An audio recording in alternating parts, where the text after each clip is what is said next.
함께 있으면 마음이 편안해지고 기분이 밝아지며 계속 이렇게 대화를 나누고 싶다는 생각이 드는 사람이 있다. 자신도 진심으로 즐거워하는 가운데 주위 사람들을 배려하고 다정하게 대하는 그런 사람. 저 사람과 있으면 왜 즐거워질까? 저 사람과 시간을 보내고 나면 왜 또 만나고 싶을까?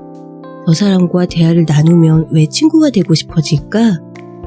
이 책은 함께 있으면 즐거워지는 사람의 대화법과 행동습관, 사고방식의 핵심을 소개하고 있다. 이 책에서 소개하는 것들을 실행하는 가운데 여러분은 자연스럽게 함께하면 즐거운 사람으로 인식될 것이다. 무엇보다도 편안한 마음으로 좋은 인간관계를 맺을 수 있게 될 것이다. 어떻게 하면 그런 사람이 될 수 있을까? 본래 활기찬 나, 사랑이 넘치는 나를 되찾기만 하면 된다. 불필요한 불안이나 두려움으로 마음을 채우지 않아야 한다. 그러면 누구나 함께 있으면 즐거운 사람이 될 수 있다. 함께 있으면 즐거운 사람이 된다면 인간관계에서 오는 스트레스를 크게 줄일 수 있다. 또 많은 사람이 나를 뒷받침해주고 있음을 실감하게 된다. 또 호감을 사서 어떤 일이든 원활하게 해나갈 수 있다. 무엇보다도 삶의 기쁨과 즐거움을 다른 사람들과 공유할 수 있게 된다. 나의 행복을 주위 사람들이 함께 기뻐해주고 나 역시 타인의 행복을 기뻐하는 관계가 만들어진다면 인생은 몇 배로 풍요로워진다. 누구나 함께 있으면 즐거운 사람으로 살면서 즐겁고 행복한 인생을 만끽하고 싶을 것이다. 분위기를 밝게 만들고 상대에게 호감을 주는 사람의 가장 큰 특징은 대화가 즐겁다는 점이다. 어떤 상황에서도 웃는 얼굴로 흥겹게 이야기를 나눌 수 있는 사람이 곁에 있다는 사실만으로도 흥겨워지고 마음이 든든해지지 않는가? 이처럼 대화가 즐거운 사람이 되는 비결을 전수하는 것으로 이 책을 시작하고자 한다. 자기다운 멋을 즐기는 사람은 매력이 있다. 흔히들 사람은 겉모습이 전부가 아니라고 말하지만 외모나 분위기 등의 인상은 사람을 매력적으로 보이게 하는 중요한 요소다. 겉모습을 통해서 그 사람의 사고방식이나 지향하는 바를 어느 정도는 짐작할 수 있기 때문이다. 외국에 나가면 나이가 지긋한데도 멋쟁이라는 느낌을 주는 여성을 종종 볼 수 있다. 전신을 모노톤으로 통일하고 빨간 립스틱을 바른 사람, 헐렁한 셔츠에 큼지막한 스톤 액세서리와 개성적인 안경을 조합한 사람, 얼굴이나 몸매가 아니라 그 사람 특유의 아우라에 매료되어 흥미를 느끼게 되는 것이다. 매력적인 사람은 무엇이 다를까? 그 결정적인 요소는 그 사람다움이 아닐까 싶다. 진정으로 멋스러운 사람이 지향하는 바는 젊게 보이는 것도 유행을 따르는 것도 아니다. 자신의 특색을 살리는 것이다. 매력적인 사람은 옷의 모양, 색, 스타일, 소재 등에 대해 자신에게 무엇이 어울리고 무엇이 어울리지 않는지 잘 알고 있다. 자신만의 스타일을 만들기 위해 개성을 바탕으로 되고 싶은 이상적인 모습을 결정하는 것도 한 가지 방법인지 모른다. 그 이미지가 구체적이라면 선택도 명확해진다. 멋진 옷을 차지를 하는 것이 아니라 자신의 스타일에 필요한 옷을 찾는 것이다. 멋스럽다고 느껴지는 사람은 그 사람다움이 잘 나타나는 기본 스타일을 갖고 있으며 이것을 조금씩 변형시키면서 반복해서 입는 사람도 많이 볼 수 있다. 바지의 경우는 사이즈와 실루엣에 집착한다든가 신발은 소재와 편안함에 집착한다는 식으로 자기 나름의 황금률을 갖고 있는데 이것이 그 사람다운 멋스러움이라는 매력이 되어 가는 것이리라. 또한 나이를 먹을수록 단순함도 중요한 요소가 된다. 멋을 부리려고 이것저것 추가하는 것은 오히려 역효과를 부른다. 그렇게 하면 어른의 세련된 품격을 연출하지 못하게 된다. 어떻게 해야 최소한의 아이템으로 자신을 돋보이게 꾸미느냐가 어른의 멋을 결정한다. 액세서리는 얼굴을 밝게 보이도록 하거나 옷의 매력을 살리는 향신료이므로 꽤 중요한 아이템이다. 개성 있는 액세서리를 고르면 좋을 것이다. 마지막으로 바른 자세 또한 매력적인 사람의 특징이다. 등을 꼿꼿하게 펴기만 해도 한층 더 멋지게 느껴지기 마련이다. 자신을 소중히 여기는 사람은 자신을 매력적으로 표현하기를 즐기며 멋스러움을 포기하지 않는다. 그렇게 차려입은 사람을 보면 만나는 사람을 소중히 여기는 마음도 느껴진다. 바쁘다는 말을 하지 않는 사람은 매력적이다. 보기에는 엄청 바빠 보이는데도 좀처럼 바빠서라고 말하지 않는 사람을 보면 매력이 느껴진다. 대부분의 사람이 바빠를 입에 달고 사는 사람보다는 실제로는 바쁜데도 그러한 사정을 입 밖에 내지 않는 사람과 함께하고 싶어 할 것이다. 그것은 시간의 문제가 아니라 마음의 여유가 있느냐 없느냐에 달린 문제이기 때문이다. 이른 아침부터 밤까지 분단위의 스케줄로 일하는 의사 친구가 이런 말을 한 적이 있다. 바쁘다고 말하는 건 부끄러운 일이야. 바쁜 건 누구나 마찬가지인데 그게 무언가를 하지 못하는 이유가 될 수는 없잖아. 일과 육아를 병행하면서도 어학 공부, 스포츠, 여행 등 하고 싶은 일들을 차례차례 해나가고 있는 그 친구의 모습을 보면 나 역시 에너지를 얻게 된다. 현명한 사람은 바쁘다라는 말을 하지 않는다. 그런 말을 할수록 자신을 몰아붙여서 초조함과 짜증을 유발하고 더욱 좋지 않은 상황으로 몰리게 된다는 사실을 알기 때문이다. 뿐만 아니라 사람들과 멀어지게 만들고 상처를 주게 될지도 모른다. 마음의 여유를 유지하는 것은 대단히 중요하다. 마음의 여유가 있으면 매사를 즐길 수 있다. 자신의 사정을 강요하지 않고 다른 사람의 이야기에 귀 기울이고 친절하게 대할 수 있다. 마음의 여유를 가지려면 바쁘다고 말하지 말 것 외에 다음과 같은 습관을 들여보도록 하자. 1. 하루 한 번 자신만을 위한 시간을 갖는다. 하루 종일 다른 사람을 상대하거나 일을 하면서 바쁘게 살았으니 15분만이라도 본래 자신으로 돌아가거나 좋아하는 일을 하는 시간을 의식적으로 확보하면 마음의 여유가 생긴다. 2. 5분이면 할 수 있는 일은 곧바로 한다. 일을 방치하거나 뒤로 미루면 아직 그걸 끝내지 못했는데 라는 생각에 마음의 여유가 없어진다. 작은 일을 하나하나 처리하는 것이 마음의 여유로 이어진다. 3. 하지 않아도 되는 일은 하지 않는다. 바쁘다라고 말하는 사람은 대체로 100% 이상의 해야 할 일을 자신에게 부과하고 있다. 객관적으로 봤을 때 하지 않아도 되는 일은 버리거나 허들을 낮추는 것이 중요하다. 초조해지면 호흡이 얕아진다. 바쁘다고 느끼면 먼저 깊게 호흡하는 습관을 들이는 것도 좋은 방법이다. 마음의 여유가 최고의 성과물을 만들어낸다는 사실을 머릿속에 새겨두기 바란다. 남과 자신을 비교하지 않는 사람에게는 매력이 있다. 나와 남을 비교하는 것 자체가 나쁜 것은 아니다. 저런 사람이 되고 싶어. 저 사람은 나와 어떤 면이 다를까? 라고 비교해 보면서 누군가를 닮고 싶다는 마음을 자신의 에너지로 바꿔나가는 사람도 있다. 그러나 하나부터 열까지 자신과 타인을 비교하면서 우열을 정하려는 사람은 마음이 쉬지 못할 뿐만 아니라 항상 자신감이 없는 상태에 머물러 있다. 나와 자신을 비교하지 않고 남은 남, 나는 나라는 자세를 가질 때만이 비로소 나의 진정한 가치를 찾아내고 장점을 살려나갈 수 있다. 애플의 창업자 스티브 잡스는 이렇게 말했다. 아름다운 여성의 마음을 사로잡을 때 라이벌이 장미꽃 10송이를 선물했다면 당신은 15송이를 선물할 건가요? 그렇게 생각한 시점에 당신은 이미 패배한 것입니다. 라이벌이 무엇을 하든 상관없어요. 그 여성이 정말로 무엇을 바라는지 파악하는 것이 중요합니다. 이 말에는 어떤 대상이 바라는 것을 제공하는 것뿐만 아니라 자신의 잣대로 살아가야 한다는 또 다른 중요한 교훈이 담겨 있다. 타인이 어떻게 하는지에 주목할 것이 아니라 나는 무엇을 할 수 있는지, 내게는 어떤 방법이 적합한지 계속 자문하면서 자신의 내면으로 시선을 향할 때 비로소 자신의 매력과 능력을 최대한으로 끌어낼 수 있는 것이다.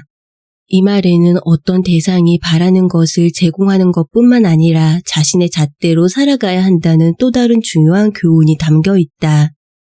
타인이 어떻게 하는지에 주목할 것이 아니라 나는 무엇을 할 수 있는지, 내게는 어떤 방법이 적합한지 계속 자문하면서 자신의 내면으로 시선을 향할 때 비로소 자신의 매력과 능력을 최대한으로 끌어낼 수 있는 것이다.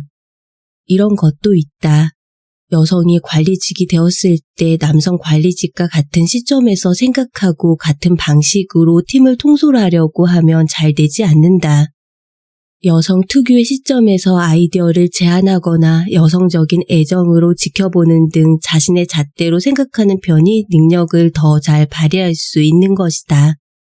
남과 비교하는 습관이 있는 사람은 지금 당장 그 습관을 버리고 다음과 같은 습관이 몸에 배도록 만들기 바란다. 1. 다른 사람이 성공하면 진심으로 축하하고 장점을 발견하면 진심으로 칭찬한다. 2. 하루에 한 가지 자신이 해낸 일을 칭찬한다. 자신에게 일어난 일에 감사한다. 타인에게도 훌륭한 점이 있고 내게도 훌륭한 점이 있다고 나와 타인을 분리해서 생각하는 습관을 들이면 편한 마음으로 나의 성장과 행복을 추구할 수 있다. 우리 모두는 인생이라는 연극의 주인공이자 연출가이다. 나를 한없이 사랑하고 나에게 어울리는 드라마를 만들어 나갈 때 주인공의 매력이 더욱 커지는 법이다. 겸손한 사람에게는 매력이 있다.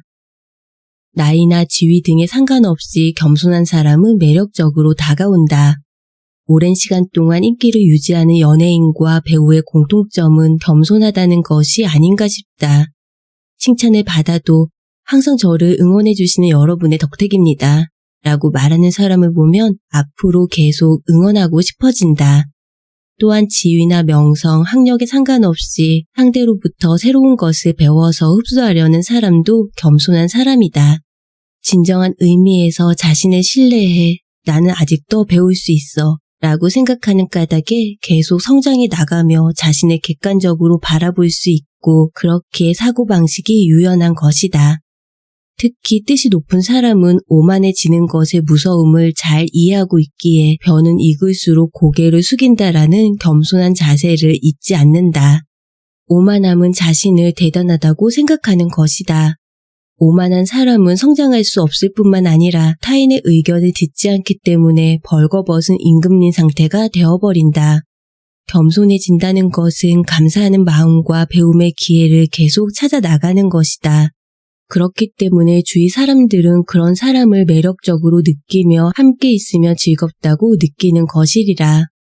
그런 겸손한 사람에게는 어떤 공통적인 습관이 있을까? 중요한 것은 타인을 소중히 여기고 존중하는 습관이다. 구체적으로 말하면 다음과 같다. 1. 모든 사람의 이야기를 귀담아 듣고 잘못을 하면 사과한다. 겸손한 사람은 좋은 이야기뿐만 아니라 비판도 받아들이며 잘못을 저질렀을 때 솔직하게 사과한다. 타인의 충고가 필요하다는 걸 알고 있기에 냉정하고 차분하게 남의 의견에 귀를 기울일 수 있는 것이다. 2. 덕분에 고맙습니다가 말버릇. 겸손한 사람은 주위 사람들을 소중히 여긴다. 내가 지금 이곳에 있을 수 있고 무엇인가를 할 수 있다는 것은 주위 사람들의 도움 덕분임을 알기에 감사하는 마음을 항상 간직하며 살아간다. 3. 누구에게나 공손하게 인사하고 최대한 경어를 사용한다. 겸손한 사람이 주위 사람들과 좋은 관계를 맺을 수 있는 이유는 상대와 같은 눈높이에서 배려심을 갖고 대하기 때문이다. 공손한 말씨를 쓰면 상대도 똑같이 공손한 말씨를 쓰게 된다. 타인을 소중히 여기면 자신을 소중히 여기는 마음도 커진다. 겸손한 사람에게는 언제나 신선함이 느껴진다. 타인의 의견이나 응원을 통해 점점 멋지게 진화해간다. 험한 세상에서 살아남을 수 있는 힘을 지닌 씩씩한 사람이라고도 할 수 있다. 삶의 바닥을 경험한 사람에게는 매력이 있다. 살다 보면 산도 있고 골짜기도 있다는 사실을 경험한 사람에게서는 좋은 기운이 느껴진다. 내가 취재하고 싶은 대상은 재미있는 일을 하고 있는 사람, 돋보이지는 않지만 자신의 인생을 즐기는 사람, 가치관이 독특한 사람 등 다양한데 그 중에서도 인생의 밑바닥을 경험한 사람이 있다면 만사를 제쳐놓고 만나러 가고 싶다. 그런 분들 중에는 여전히 밑바닥을 벗어나지 못한 사람도 있겠지만 힘든 상황을 헤치고 나와 역전타를 날린 사람도 있다. 매우 활기차게 살고 있는 그들을 만나면 누구나 커다란 에너지를 얻을 수 있을 것이다. 그들이 살아가는 자세나 살아있는 체험들은 그 어떤 말보다 설득력이 있기 때문이다. 인생의 중반을 넘긴 나이에 찬란한 빛을 내는 사람은 대부분 밑바닥에서 허우적거린 경험이 한두 번쯤 있지 않을까? 지독하게 괴로워하고 고민하다 신락 같은 희망을 붙잡고 정신없이 앞으로 나아갔으며 자기 인생의 문제는 자신의 손으로 해결할 수 있음을 배운 사람들이다. 그리고 그런 시간을 통해 일상의 지극히 평범한 행복을 깨달았을 것이다. 내가 만나러 갔던 매력적인 사람 중에는 세계에서 가장 가난한 대통령으로 불렸던 무이카 우루과이 전 대통령의 영부인 루시아 씨가 있다. 루시아 씨는 전 대통령의 영부인일 뿐만 아니라 지금도 우루과이에서 가장 인기 있는 국회의원이지만 그런 루시아 씨의 반평생은 참으로 파란만장했다. 젊은 시절 강한 정의감으로 반정부 게릴라 조직에 가담했다가 무이카 씨와 마찬가지로 40세까지 거의 13년 동안 혹독한 고문을 받으며 감옥에 갇혀 있었던 것이다. 그런 루시아 씨의 주위에 많은 사람이 모여드는 이유는 그녀가 굴하지 않는 정신력을 가졌을 뿐만 아니라 희망을 주기 때문이 아닐까 싶다. 어떤 상황에 처하더라도 반드시 극복하고 더 높이 올라갈 수 있다는 희망. 실제로 만나본 루시아 씨는 온화하고 애정이 많은 사람이었다. 작은 일에 동요하지 않는 강인함과 타인을 배려하는 상냥함을 갖추고 있었다. 그리고 그녀는 인생은 소중합니다. 하고 싶은 일을 하세요. 라고 가르쳐 주었다. 인생을 살다 보면 산도 있고 골짜기도 있다. 산과 골짜기는 이어져 있으며 골짜기가 있기에 산도 있는 것이다. 이와 같은 굴곡이 존재하기에 인생이 풍요로워진다. 골짜기에 떨어지고 싶어서 떨어지는 사람은 없지만 그 경험을 의미 있게 살리느냐 살리지 못하느냐는 당신에게 달려있다.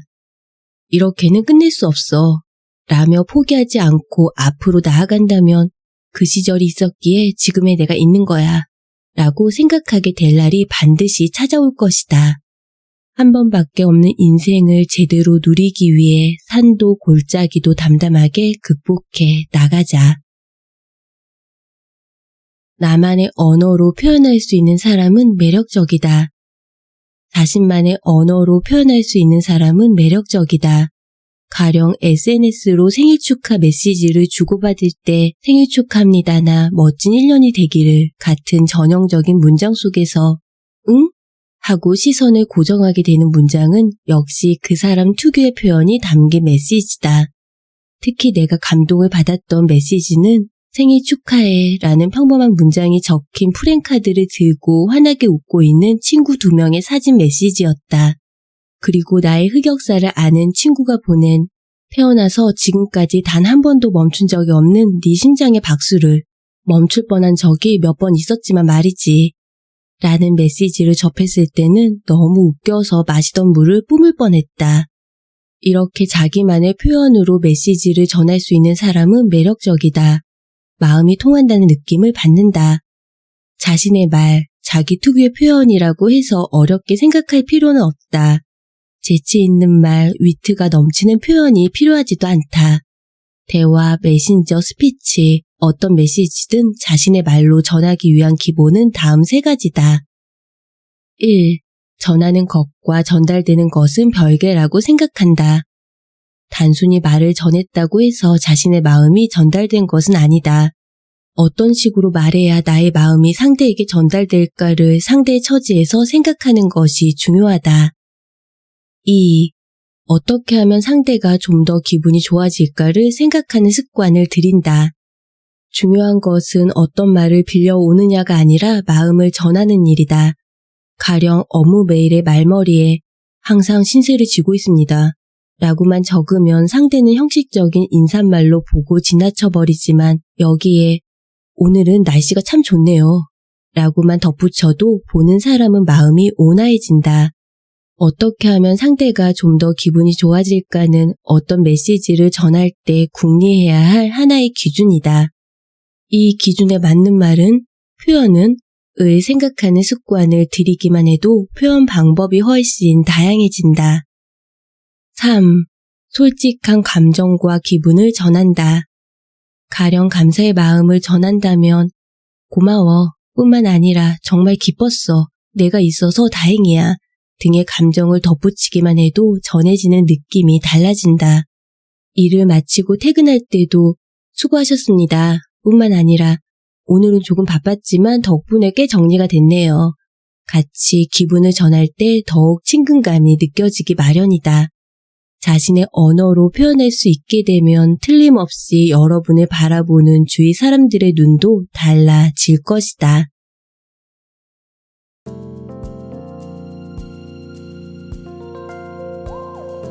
오늘 설의 책방에서는 아리카와 마유미 지음, 김정한 옹김, 센시오 출판, 함께 있으면 즐거운 사람, 함께 있으면 피곤한 사람 중에서 챕터 5, 매력적인 사람에게는 이유가 있다. 품위 있고 나다우며 원만한 사람들의 내용과 함께 했습니다. 인생 대부분의 문제는 사람에게서 시작됩니다. 정말로 일이나 사건 자체가 힘든 경우는 드물죠. 직장을 비롯하여 우리가 속한 모든 공동체에서 일어나는 대부분의 갈등과 고통은 인간관계가 어긋나면서 일어납니다. 그래서 많은 사람들이 이렇게 말합니다.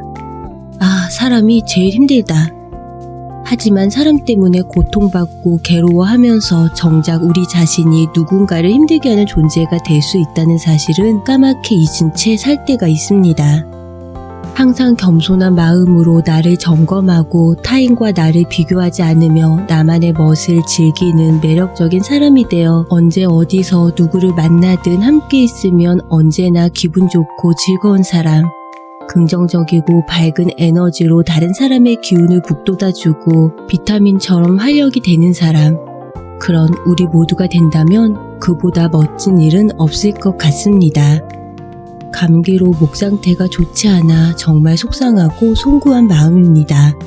그럼에도 불구하고 끝까지 들어주셔서 감사합니다. 다음 시간에는 좀 더 회복된 목소리로 찾아뵐 수 있었으면 좋겠습니다. 여러분 모두 항상 건강 조심하시고 오늘도 행복한 하루 보내시고 따뜻하고 편안한 밤 시간 되시기를 바랍니다. 세상은 뷰티풀, 인생은 원더풀. 당신이 최고입니다.